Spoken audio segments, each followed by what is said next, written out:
আসসালামু আলাইকুম সকলকে। আই হোপ সকলে ভালো আছো। আজকে আমরা সেমিকন্ডাক্টরের দ্বিতীয় ক্লাস নিয়ে চলে এসেছি। এখানে আমি থিওরি বেসড কিছু কোশ্চেনের অ্যান্সার বলে দিব আর কিছু টপিক বলে দিব। তো চলো ভিডিওটা শুরু করি।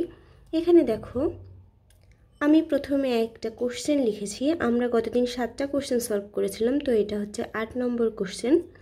কোশ্চেনটা একটু যদি পড়ি, যে একটি এনপিএন ট্রানজিস্টরের 10⁸80 ইলেকট্রন 10⁻⁻8 সেকেন্ড সময়ে অ্যামিটারে গমন করলে অ্যামিটার প্রবাহ কত হবে।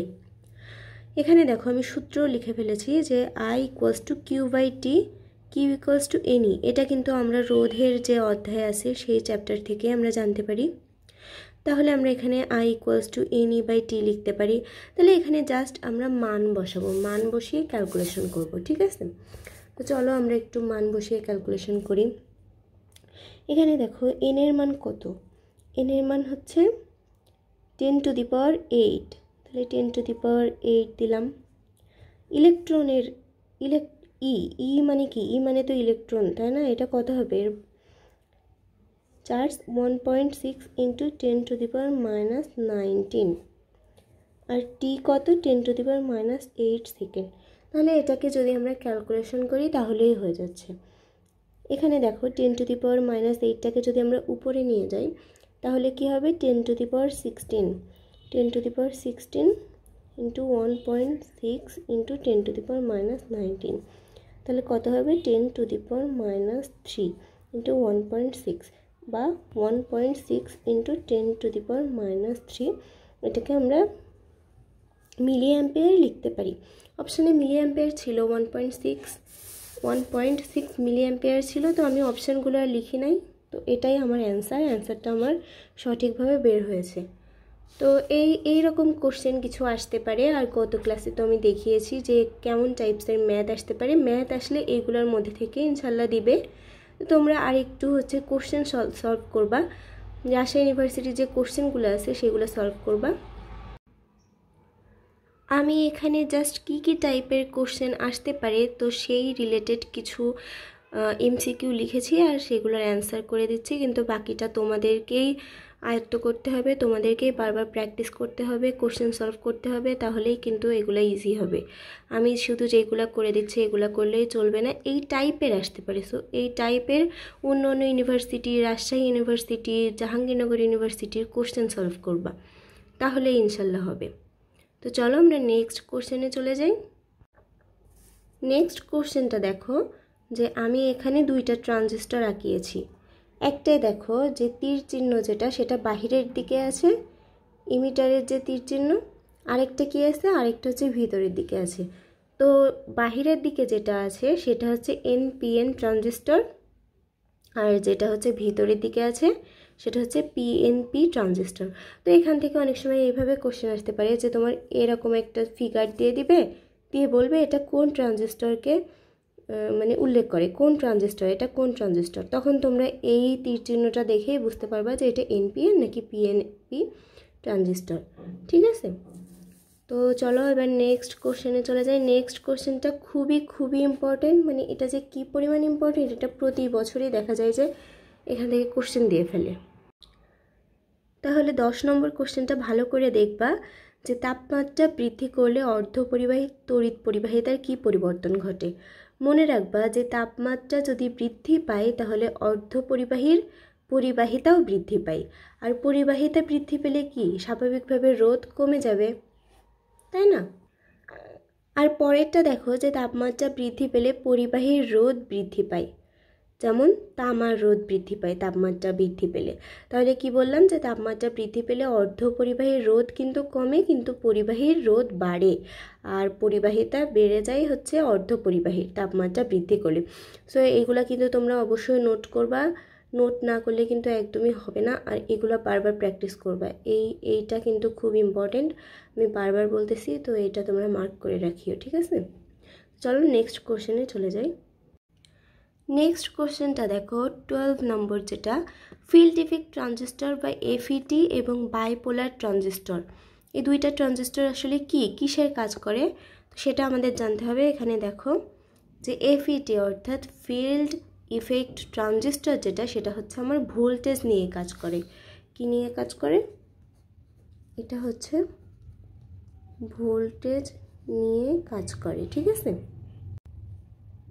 আর বাইপোলার যে ট্রানজিস্টর, বাইপোলার ট্রানজিস্টরটা আমার হচ্ছে কারেন্ট নিয়ে কাজ করে। কি নিয়ে কাজ করে? কারেন্ট নিয়ে কাজ করে।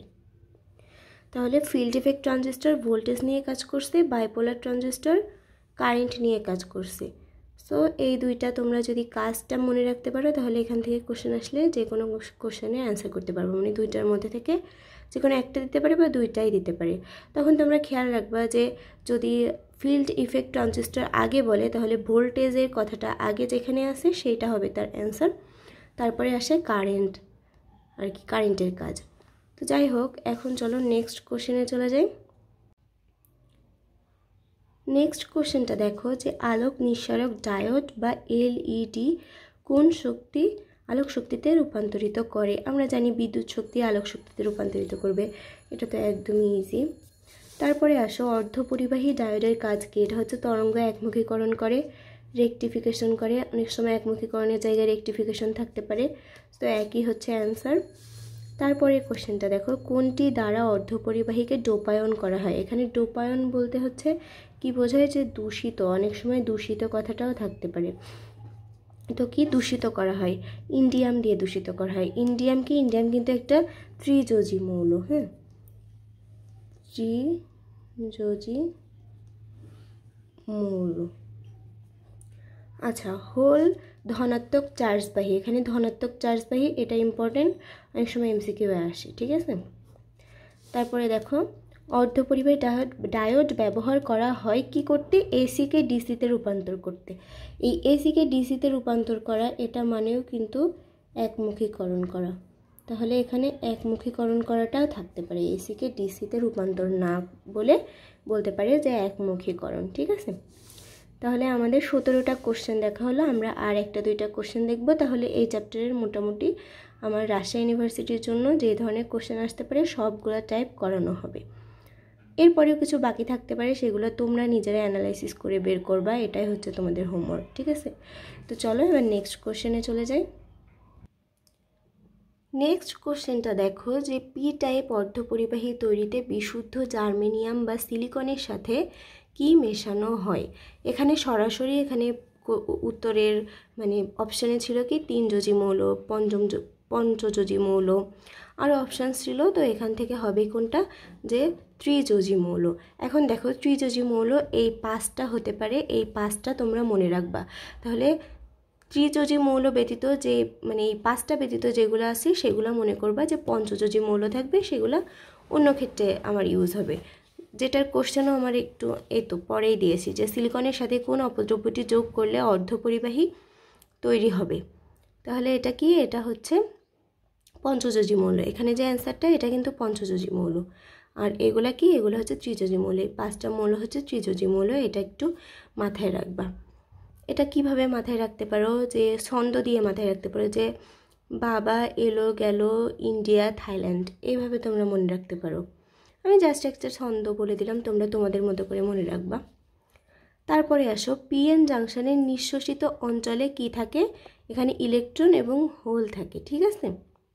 তো এটা এমসিকিউ আসতে পারে, এই যে এটা এমসিকিউ আসতে পারে। তারপরে দেখো ট্রানজিস্টরের তাপমাত্রা বৃদ্ধি পেলে পরিবাহিতা বৃদ্ধি পায়, রোধ হ্রাস পায়। দেখছো ঘুরে ঘুরে সেই একই কোশ্চেন। এই কোশ্চেনের অ্যান্সারটা খুবই খুবই ইম্পর্টেন্ট। এই টাইপের আরও বিগত যে দুইটা দেখলাম সেই দুইটা আর এটা। তো এই ছিল হচ্ছে এই চ্যাপ্টার নিয়ে মূলত আলোচনা। আর একটা দুইটা কোশ্চেন হয়তো আমার ছুটে যেতে পারে যেগুলা এরকম আসার মতো, তো তোমরা সেগুলা একটু অ্যানালাইসিস করে নিজেরাই বের করতে পারবে। তো সেমিকন্ডাক্টর ইলেকট্রনিক্সের উপরে আমাদের ক্লাসটা মোটামুটি শেষ। আমি এখানে কিন্তু বারবার বলতেছি যে আমি কিন্তু বেসিক থেকে পড়াচ্ছি না, আমি কী টাইপের কোশ্চেন আসতে পারে সেগুলাই দেখাচ্ছি। তোমরা এইগুলা পড়বা, প্লাস এইগুলা রিলেটেড যে কোশ্চেন আছে সেগুলো সব সলভ করবা। যেমন দেখো সিলিকনের সাথে কোন অপদ্রব্যটি যোগ করলে অর্ধপরিবাহী তৈরি হয়? তো এখানে পঞ্চযোজী মৌল আছে, তো পঞ্চযোজী মৌল দিয়ে আর কি কি কোশ্চেন আসতে পারে? বা পঞ্চযোজী মৌলের অপোজিট কি? ত্রিযোজী মৌল। তাহলে ত্রিযোজী মৌল দিয়ে কি কি কোশ্চেন আসতে পারে? এগুলা তোমরা দেখবা। অর্থাৎ একটা টপিকের সাথে আরেকটা টপিক যে রিলেটেড, কোশ্চেনের অ্যান্সার রিলেটেড, তো সেই রিলেটেডগুলাই পড়বা। আমি এটা বোঝাতে যাচ্ছি যে কোশ্চেনের ধরনটা কেমন হয় আর কি কি টাইপ থেকে কোশ্চেন আসতে পারে। এখানে প্রত্যেকটা টাইপ থেকে একটা দুইটা করে করানো হয়েছে, বাকিগুলো তোমরাই বের করতে পারবা।